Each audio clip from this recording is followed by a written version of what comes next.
in this site? And it would not be Fremont as it stands.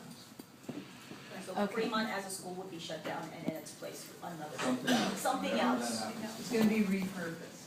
The recycling. They will not use the word shut down. Yes, coincidentally in a brand new building. Meaning the people.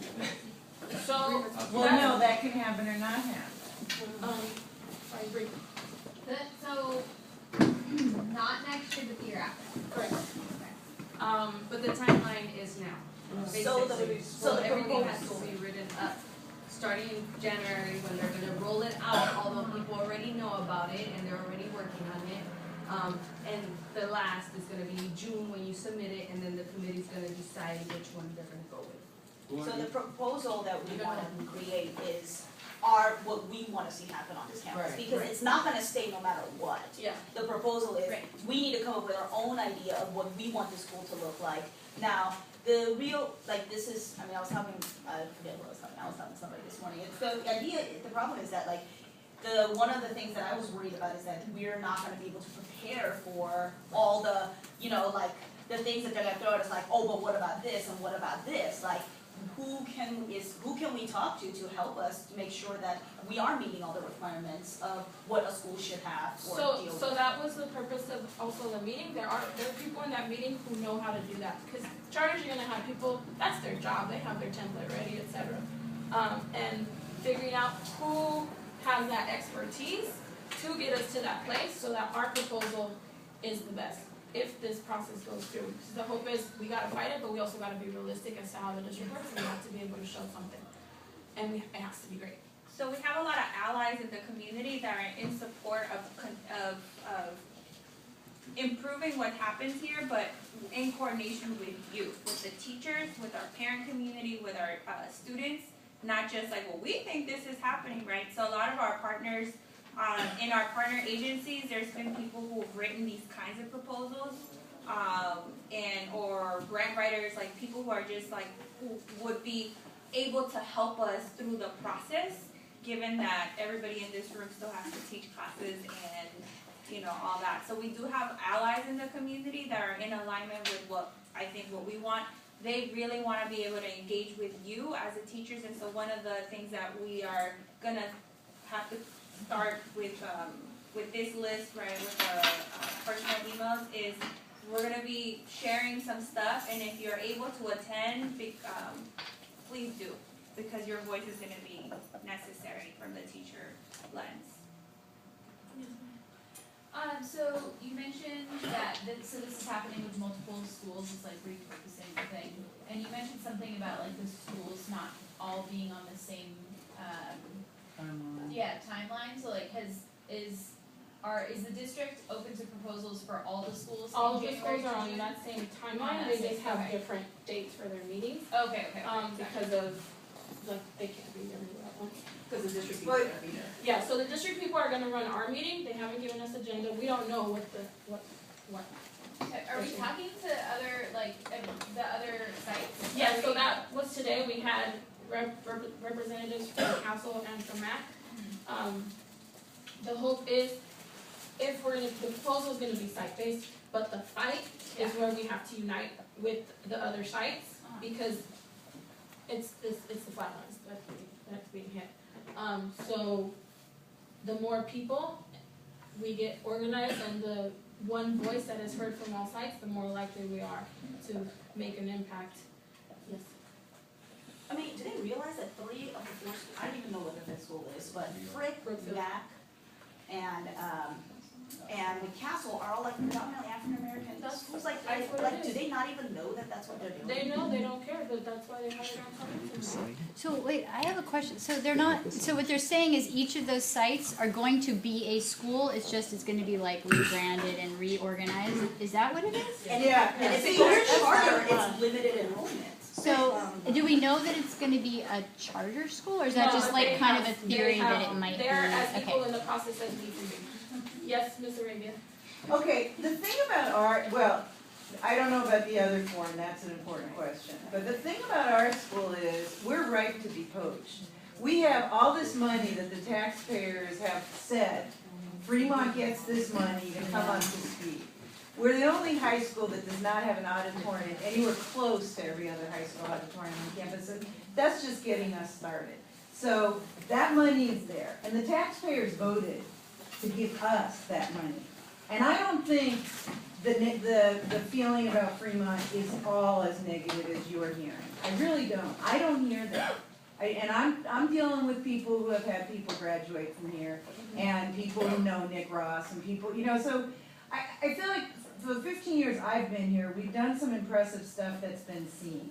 And when the stuff that you guys are doing with newcomers, the fact that when these kids came across the border, you were the only school that could pick up what they didn't have enough facility for. People know that. I think it's true of people who understand how schools work.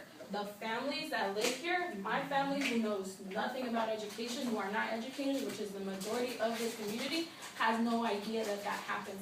They have no idea about anything that goes on in this school. Right, but I'm saying that's a very important group. But I'm saying there's also a very vocal group of voters who thinks fairly highly of what's being generated here and the work that's being done here. And I think it is important to stay on top of stuff and to be angry, but I also think it's very important to own the fantastic work we're doing and to define it and to make it very clear to ourselves and to anybody else who cares to judge us what's being done and the kinds of successes that we're realizing. Yeah. And I think, you know, there comes a point pretty quickly, and I'm glad you two are organizing it because you're good at it. I think pretty quickly we have to set up work committees, and one of those work committees has to be get the data. Yes. And like a Salazar and a McDonald who adore this site, and we're here for a long time, they can pull that data together, and every request for proposal they have ever put out has been granted. Yeah. So they know how to say the stuff that people need to hear. So just all this to say that anybody in this room who would like the good work on this site to continue, I believe we have a fighting chance. I do believe, one, that the group that is judging us, the Antoine crowd, is incompetent and not open and honest. I do believe they have a totally different vision of who they are and where they're headed. They have absolutely no idea of the good work we've done here, but they don't really care that they don't know. No. Because that doesn't really matter to them. That's not really their goal in life. And so we have to be careful to focus ourselves, you know, when you have to market yourself to people who really don't matter, like the Tony Smiths who move on, you have to know a certain kind of marketing. Yeah. So, I'm gonna shut up, but if everybody could stop and think of those people you know in this district and in education who have been successful, who do believe in us, and get them on our team. I know McDonald will start collecting data tomorrow. Yeah. Jasmine and then Actually, sorry.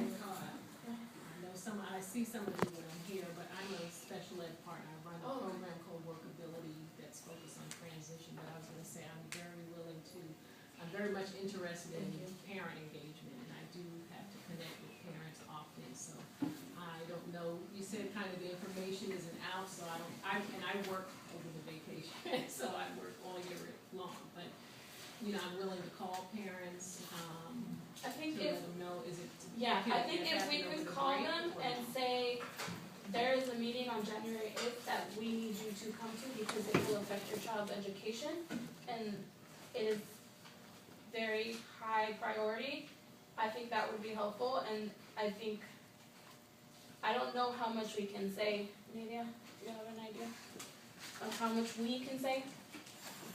But just that's something that the meeting's gonna take place, that's gonna affect the Right. future of Fremont High School. Yeah, the future of Fremont High School, I think we can say that, because that was on the flyer, and just say it is pivotal that you are Is here. there a flyer?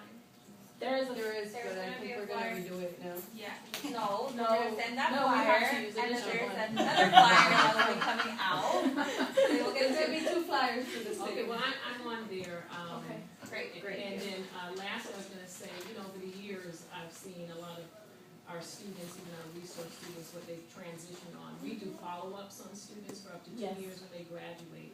And so I think maybe tapping into your alumni base. yeah, that's part of the plan, and that's one thing we were gonna ask you guys to think of, parents that we can tap to, parents of alumni and alumni themselves. hopefully, and that's why the January 8th meeting is actually kind of great, because a lot of our alumni are home still. Their semesters don't start yet, so think of the Nick Rosses, think of the whoever. I just had one who came today. One of the young ladies who went to Yale. Yeah, so the twins are here and we're trying to figure out when they're leaving. So think of who you know that we need to speak for us. To say this is where Fremont got me. I mean, Patty, Nita, Jasmine, and myself can speak to that, but we're kind of old to be honest. So sorry, but we need our recent grads. And A couple more questions. sorry, it was Jasmine and then G that I saw. Yeah. I want to say, to me, this is like deja vu for me coming from the city. I've gone through this 3 times, and this is like deja vu. Each time, I always escape getting cut. I walked away on my own, and each time what we did was we did like a marketing blitz. And when the committees are built, which they have to be built like now, I'm there. I want to start, like even tomorrow, if we can get some Spanish-speaking students and with a video message out to the community Of how this stuff can just go viral instantly, but I want to focus on a campaign. If that campaign means that the assignments are my students doing profiles on all the teachers here, my students doing community profiles, like whatever. Around the grads, yes, the around the grads, graduates and the everything. I'm so down for that because I don't want this school to go through that yet again. And the one thing working for the city is we closed ranks. We closed ranks, which meant that we do, get frustrated, and I personally do it, go off about this campus, and I think it has to cease. yeah. It has to cease. We cannot speak poorly. We have to close ranks. And I mean, literally, when I say close ranks, we all have to buy into the fact that we want to save this campus. We want to be here for these kids. Because you are so right. These other schools don't want our kids. That's why they're here. Yeah. That's why they're here. So if we could close ranks, if we can start a marketing blitz